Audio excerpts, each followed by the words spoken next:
Hello again.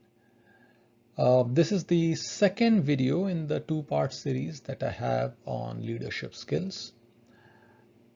In the first video, I discussed emotional intelligence. There are many other skills that are important, and I will touch upon some of those skills in this video. And I will discuss those skills in context of two models, or in some ways two theories that have been proposed on leadership skills. They not only list a set of skills that leaders need to have, but they also provide some interesting insights into when does which skill matter. Okay. So I think you will find these insights fascinating. So let's delve into it. Before I delve into those theories, let's touch upon this diagram that you would remember from one of my earlier videos that I had made on leadership, one of the introductory videos.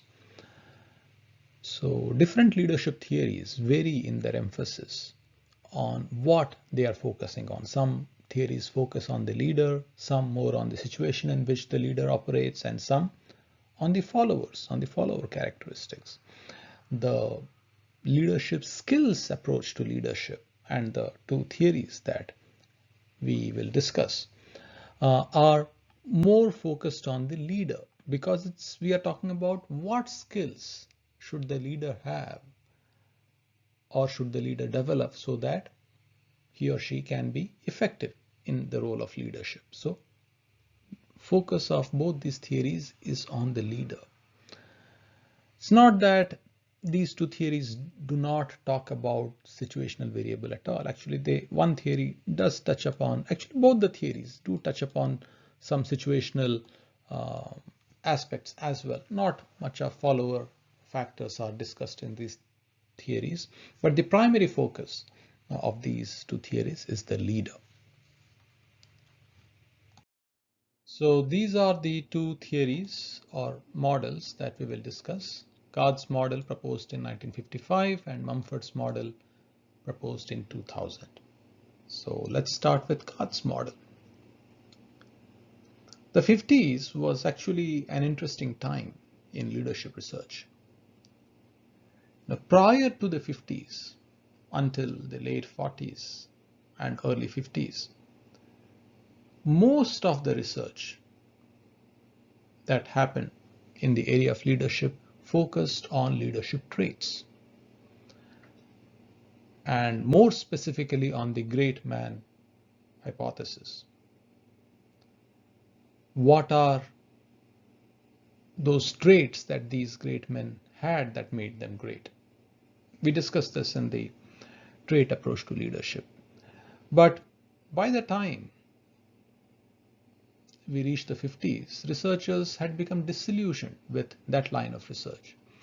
Why? Because they were not finding any traits common across these great men.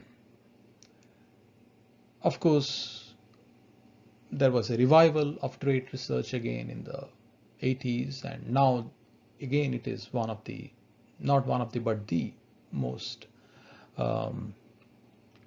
researched areas of leadership.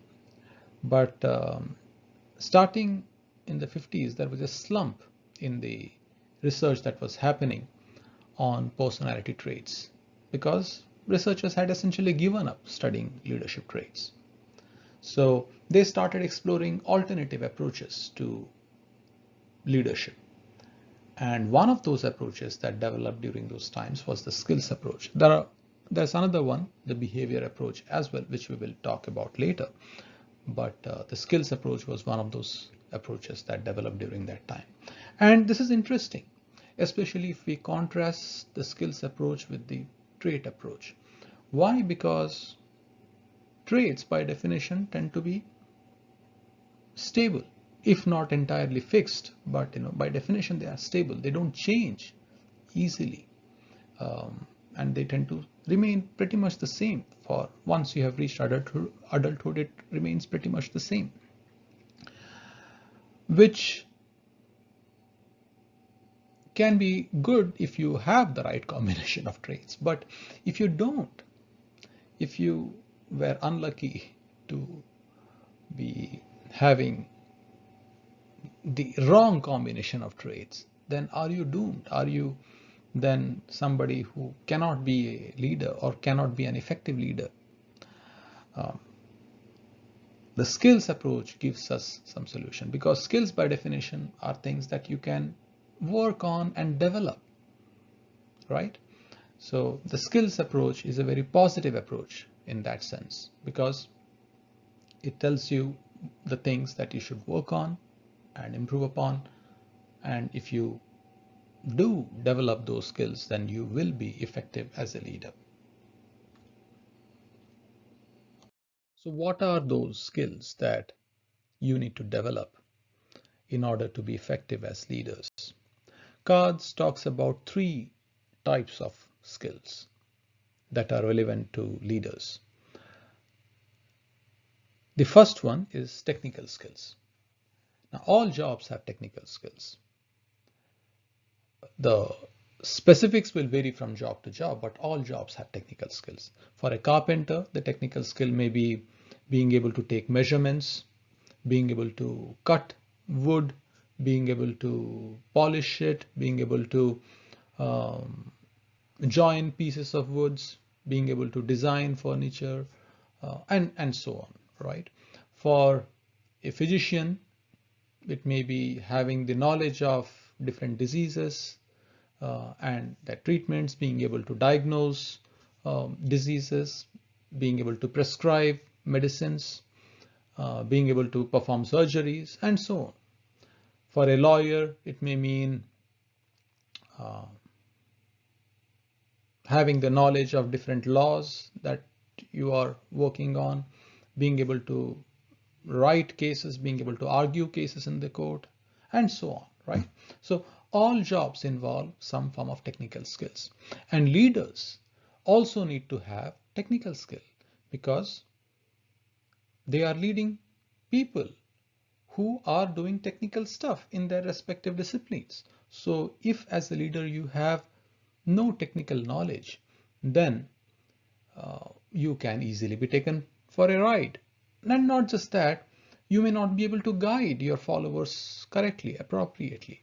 So you need to have a good amount of technical skill. The second category of skills that Katz talks about is human skill or people skills. How good are you when it comes to dealing with people?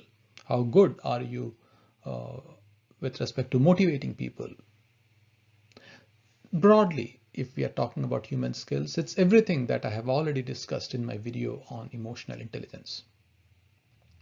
So being able to manage other people's emotions, being able to get them to cooperate with each other, being able to get them motivated, and everything associated with people management. And this is, of course, very straightforward why this would matter in context of leadership, these skills, because leadership is about influencing people. So the more human skills you have, the more effective you will be as a leader.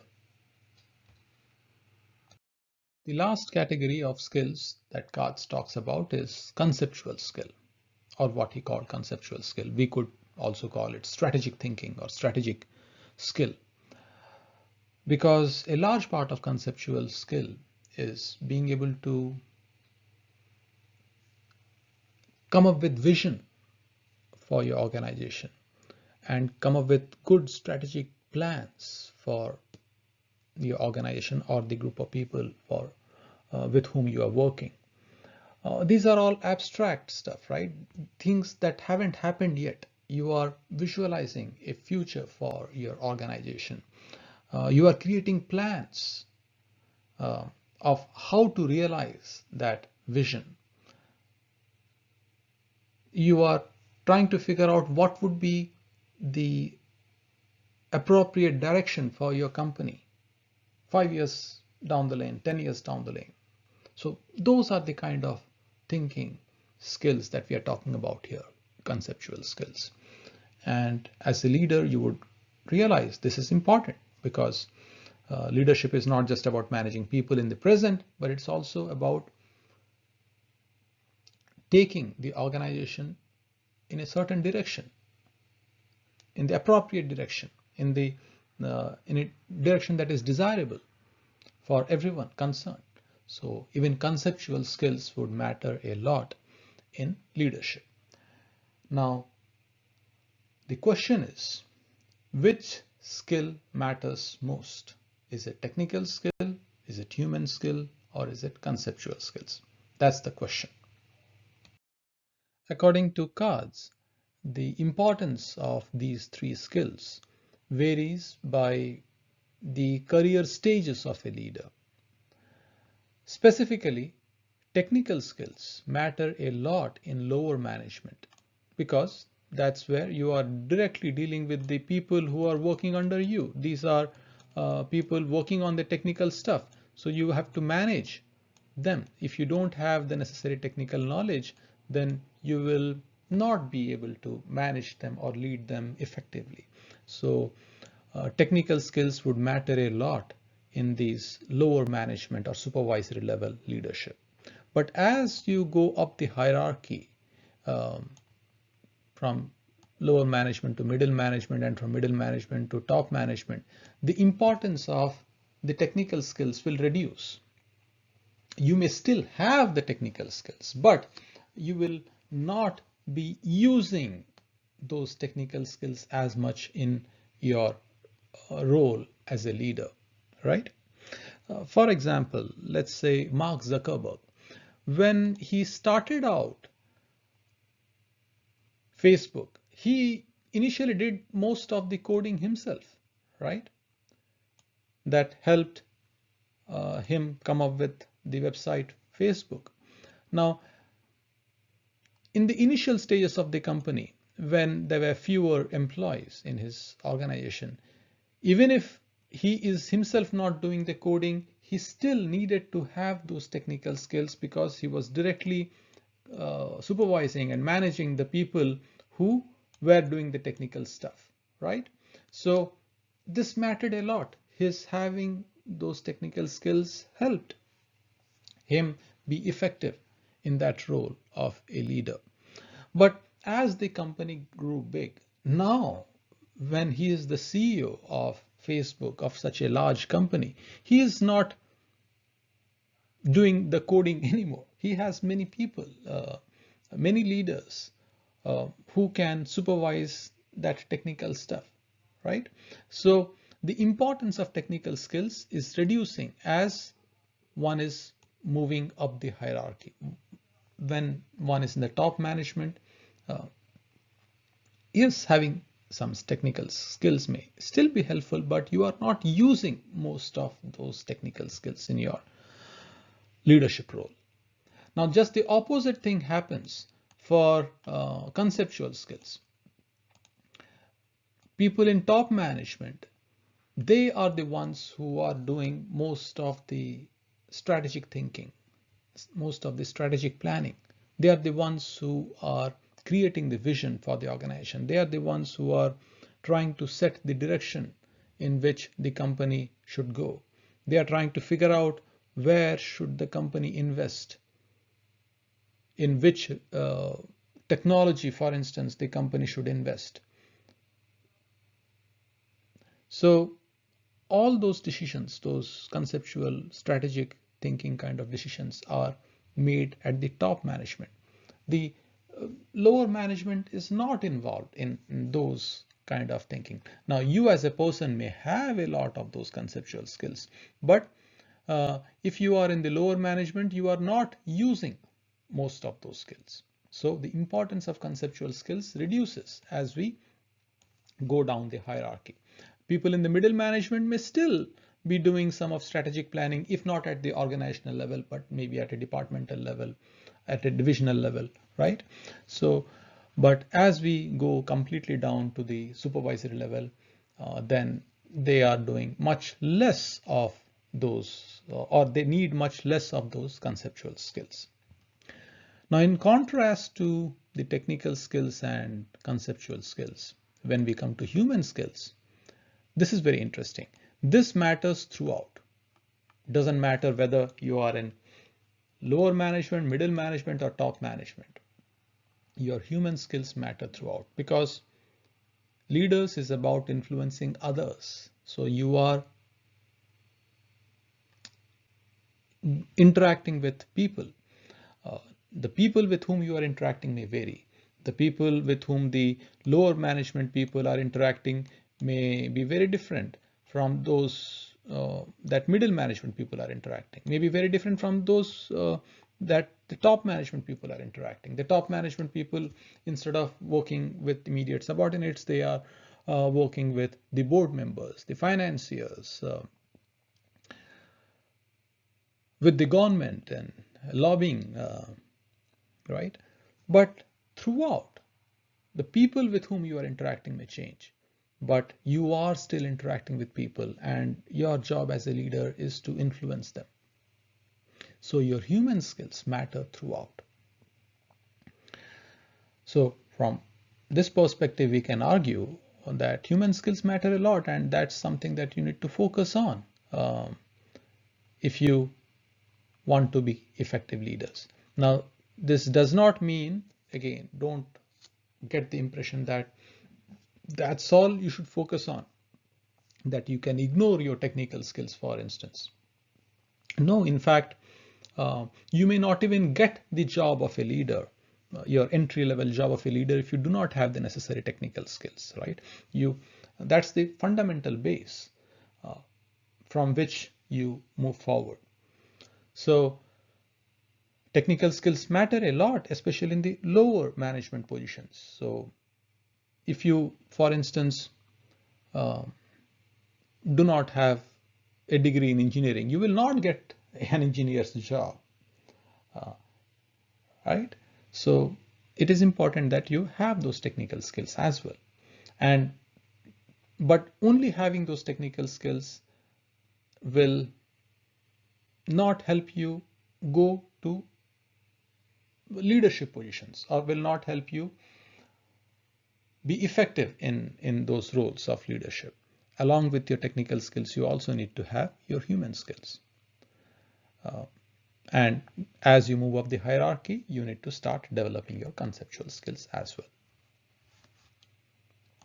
The next model that we will talk about is Mumford's model, also known as the capability model. This model may look very complex, but it is actually not that complex. Once you understand it, it's very simple. So we will understand this model by focusing on different parts of the model. Let's start with leadership outcomes. When we are talking about leadership outcomes, we are talking about the things that the leader wants to achieve, the way we evaluate the effectiveness of a leader. You would remember from my previous discussions on leadership effectiveness, the two most common ways that we measure leadership effectiveness is attainment of goals, and second one, the satisfaction of the employees. Now, the satisfaction component is not discussed here, but the component that is discussed is performance, which is nothing but attainment of goals, whatever those goals are for the specific leader. But Mumford's model talk about another way that leaders' performance could be evaluated, or leaders' effectiveness could be evaluated, and that is effective problem solving. So leaders are responsible for solving problems in the organization. So how effective is the leader in solving the organization's problems? Leadership, a lot of leadership has to do with solving different problems, right? You are a leader in the manufacturing setup, you have to solve a lot of problems on a day-to-day basis, of making sure that all the raw materials are available. Somebody is, let's say, few people have called in sick, then how to make sure that enough people are still available so that the assembly line can function, and so on and so forth, right? Yeah, even if you're on the service side, there may be an angry customer, you have to solve that problem. Somebody has returned a product, you have to solve that issue. There may be some theft that may have happened, and you have to solve that. You have to make sure that all these problems are being solved. So how good are you at solving problems? They could be relatively mundane problems. They could be problems related to the technical aspects of the job. They could be more abstract problems. But as a leader, you have to solve problems. So how good are you at solving those problems? So in Mumford's model, we evaluate leadership effectiveness based on how well you are solving problems and how well are you achieving the goals. So we all want to be effective leaders, and that's how leadership effectiveness is evaluated. So what are the competences? What are the skills that you need to have so that you will be great when it comes to problem solving and great when it comes to attaining those performance? So Mumford, because again, as you realize, this is focused so much on problem solving,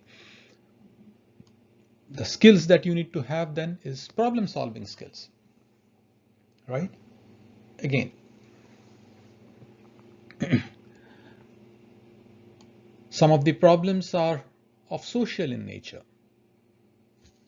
Dealing with angry customer, dealing with a problematic employee, dealing with conflict. So not all problems are technical in nature. Some of the problems are social in nature. So social judgment skills, something that we have also touched upon in our discussion on emotional intelligence, right? So while the problem solving skills will have to do a lot with your IQ, intelligence kind of things, your social judgment skills will have to do a lot with emotional intelligence. And you also need to have knowledge, right? You also need to have knowledge about the product, about the nature of job that you are doing. So having those problem solving skills, the social judgment skills and knowledge about your domain, about your field, about the product that you're working on, about the customers, about the operations, all this will help you be more effective in problem solving and attaining the performance targets. So that's what is being referred to here in the competency dimension. The box that goes before that, individual attributes, explains what influences some leaders having greater skills or greater knowledge in some of these areas compared to others. So general cognitive ability, which is nothing but IQ, your intelligence. Now, of course, the more intelligent you will be, the more problem solving skills you will have, right? So that's what the model is talking about. Pretty simple. Now there is something also called crystallized cognitive ability. Now this is the part of cognitive ability that is changeable. While the general IQ is much more stable, doesn't change much, the crystallized cognitive ability is something that you can develop, that you can change with practice. So there are two components of intelligence, but irrespective of that, both the more intelligent you are, the better you will be with respect to problem solving. Your motivations will also impact. The more motivated you will be, the more you will work on developing these problem solving skills, these social judgment skills. The more you will be motivated to develop knowledge that will help you be successful, be effective in your role as a leader. So the individual attributes box is explaining what influences your skills, what influences your skill development. And finally, personality traits. You realize we have, of course, discussed a lot on personality traits, but if you are, for example, a person who is extroverted, you will then likely have more or better social judgment skills than somebody who is a strong introverted person. So in other words, your personality is influencing your skills, right? If you are a person with high conscientiousness, then you will be much more hardworking, you will be much more organized, you will be a person who would persist and not give up easily, and that's how you will actually develop more of these problem solving skills, social judgment skills, and knowledge, right? So your personality traits also influence how much of the different skills or competencies you will develop. So that's the top part of the capability model. Leadership outcomes is what we want to achieve as leaders. Competences are the skills or competences that leaders need to have to achieve those leadership outcomes. But from where do those competencies come? The individual attribute variables in terms of intelligence, personality, and our motivational levels, they explain how much of these competencies we develop. So that's the major part of the Mumford's model. Now, below here, we see something else. We see career experiences and environmental influences. Now, this is something interesting. Our career experiences also influence how much of abilities or how much of skills we develop. Let's just focus on this part. If I was lucky enough to have studied in a good school, went to a good university, if I was lucky enough to get a mentor in my early, job life, then I would develop certain skills that somebody else who was not very lucky and did not have that rich career experience, that person will not have as much of those problem solving skills, social judgment skills, and knowledge, right? So the career experiences that one has will also influence the level of competency that people have.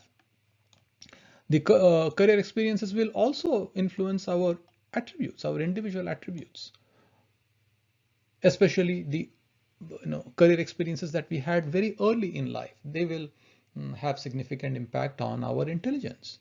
Intelligence is much more malleable during the early years, right? Of course, once you have reached adulthood, then it's not as malleable, but you realize then how much of these career experiences then can have an impact on both individual attributes and competences.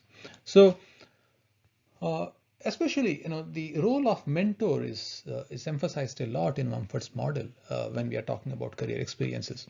So you as a person, you as a leader, should seek out mentors who can help in the development of these valuable attributes and valuable competencies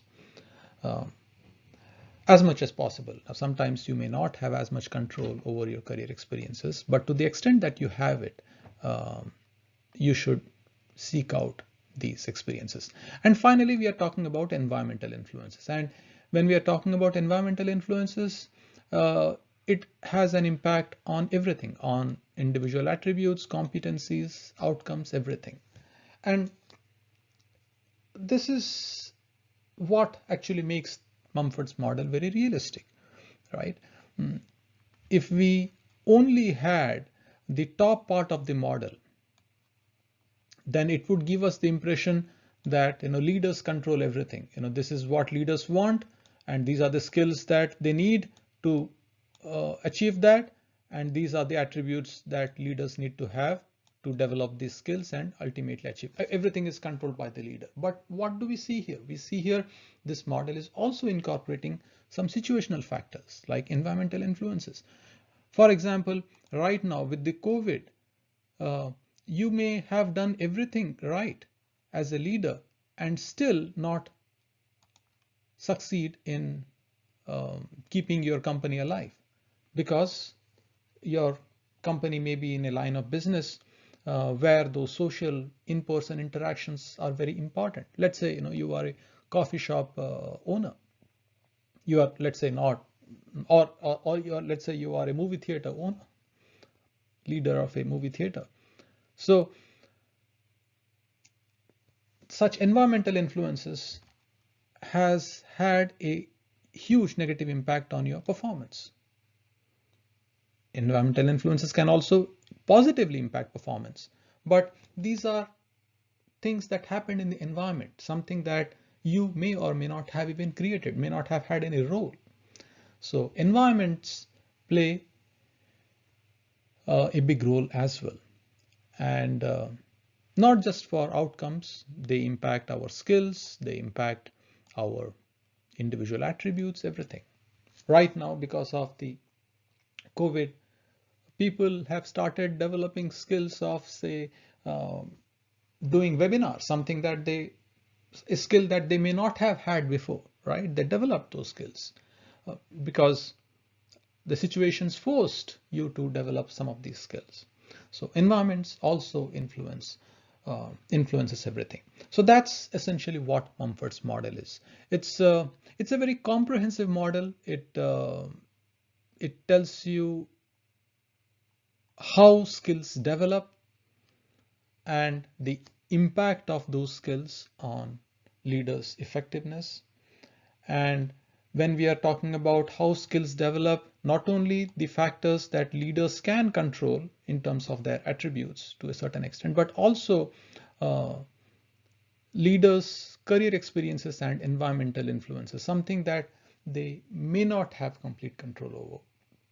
Nonetheless, these factors ultimately influence leadership outcomes. So that's what Mumford's model is all about. One can delve even deeper into Mumford's model, but we will just leave it here. But I would encourage you to read up Mumford's model in greater detail in your textbooks or other sources. So the skills approach is a great approach. It has its weaknesses, but it does have some major strengths as well. It gives you some clear indication on the skills that you should work on, right? It also tells you which skills help in what stage of your career, which skills are more helpful, and how skills are influenced by a whole host of other factors, some factors within yourself like those individual attributes and some external factors. So it gives a good structure about everything, it gives an expansive view of leadership. The skills approach has some weaknesses as well. The primary weakness is that these two models, they tell us what skills to work on, but don't tell much about how we can develop those skills, right? That's one of the major weaknesses of at least these two models that we discussed.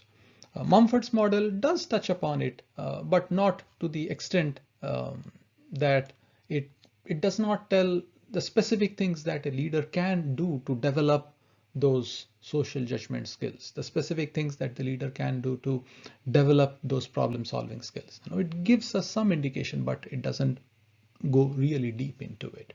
So those are probably some of the major weaknesses, but still I think especially if we compare the skills model with the trait approach, the skills approach has some advantages in terms of giving you some things to work on, right? Though when I'm talking about the trait approach, I'm talking about the traditional trait approach. The more modern trait approach, which I discussed in great detail in my lectures, also gives you some things that you can work on even from the trait perspective.